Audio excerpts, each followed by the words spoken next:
For somebody who is sitting in a similar position as you were a couple of years ago, where they're feeling like they're working towards something, but they don't know what it is, what would be your biggest points of advice for finding that product, reaching market, truly starting a business?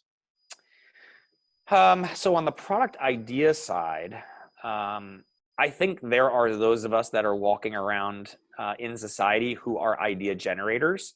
I had dozens and dozens, if not hundreds of ideas that I was combing through as I was figuring out which would be the most likely to be successful as I started the company. So if you're one of those people, you probably already know it, right? But then you'll have people say, ideas are, a dime a dozen and they're not worth anything until you execute. So I'd say if you're not an idea generator, you're probably not going to probably just become one overnight either. But if you're a doer, right? If you have the entrepreneurial drive and you want to do this, there was like two key things that happened to me. I'd say if I had to point back and say, why did I jump off the curb? One was I had a job that I wasn't particularly satisfied in, and I was sharing that job with mentors because I was asking them like, well, how do I do it? I'm married, I have 2 children, I have a mortgage, I have car loans. Like, this doesn't even make sense. Maybe I'm not meant to be an entrepreneur. I should have done this when I was 23. The time passed, and I guess gotta just keep rolling the way I'm going here. And one mentor said to me, like, and I remember the exact location he said it. I remember the exact moment he said it. He said, Russ, you don't like your job and you have a great background and you have a lot of passion. If you try this and you fail, there are so many jobs you don't like. You can just go get another job you don't like. There's many of them, right? Just go back to doing what you're doing now, right? So the only thing you'll have lost was a little bit of time. That was one. That was key. And I left there going like, wow, that's like really deep.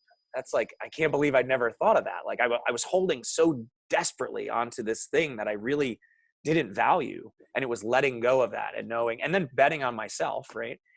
And then the other one was hiring people. That was a big one because I was making like incremental progress, but it was never going to be enough to get me off the curb.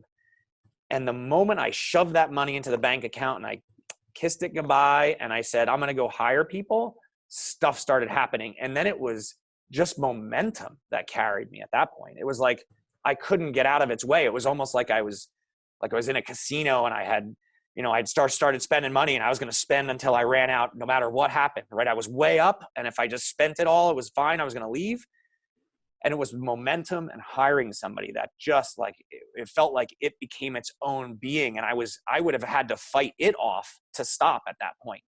Whereas before I was trying to get off the curb. Now there was like a thing, like it felt like it was like pushing me down the path.